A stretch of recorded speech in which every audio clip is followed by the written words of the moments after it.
Good morning mga boss.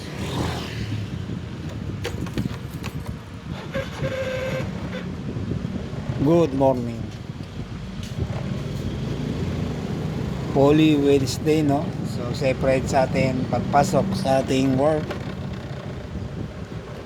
So last day of work, no? At buko sa ibakasyon na. At uwian sa mga kanilang mga probinsya. So separate, no? Sa inyong lahat. Tayo pala muna ay magpapagas, no? Doon sa mamahaling gas station. Overprice gasoline.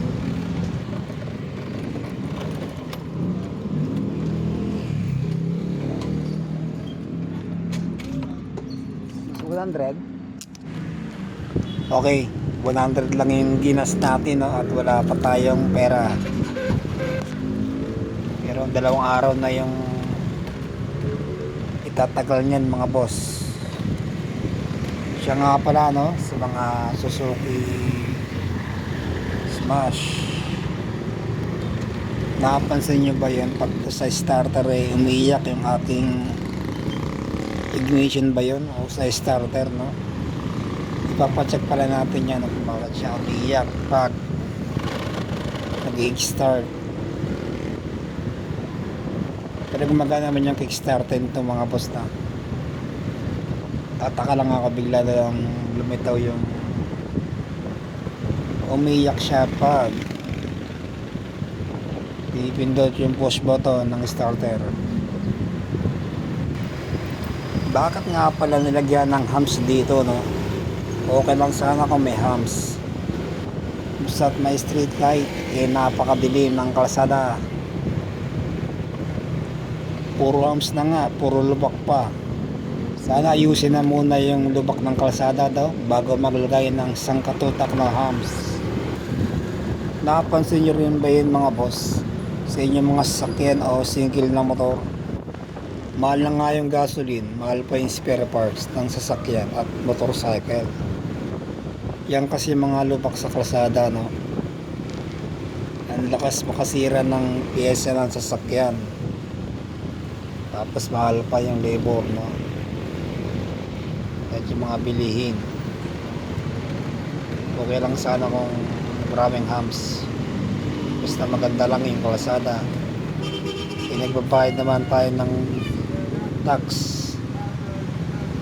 Pero tiyatad tayo ng hams. Hindi lang hams, lubak pa.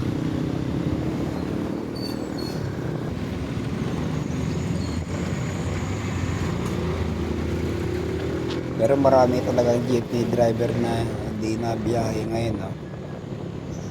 Kasi nga sa taas ng presyo ng gasolina. At gayon nga, hindi masyadong matraffic dito sa kahabaan ng National Highway.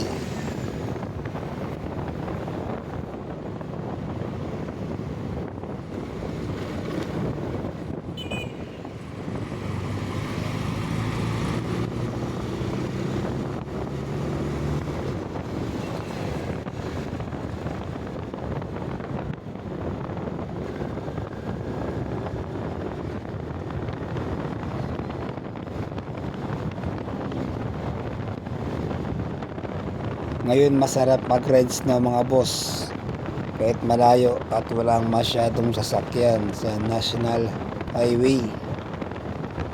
Yun nga lang, no? Mumulubi ka sa gasolina. So medyo masakit na sa bulsa, no? Ang taas ng presyo ng gasolina.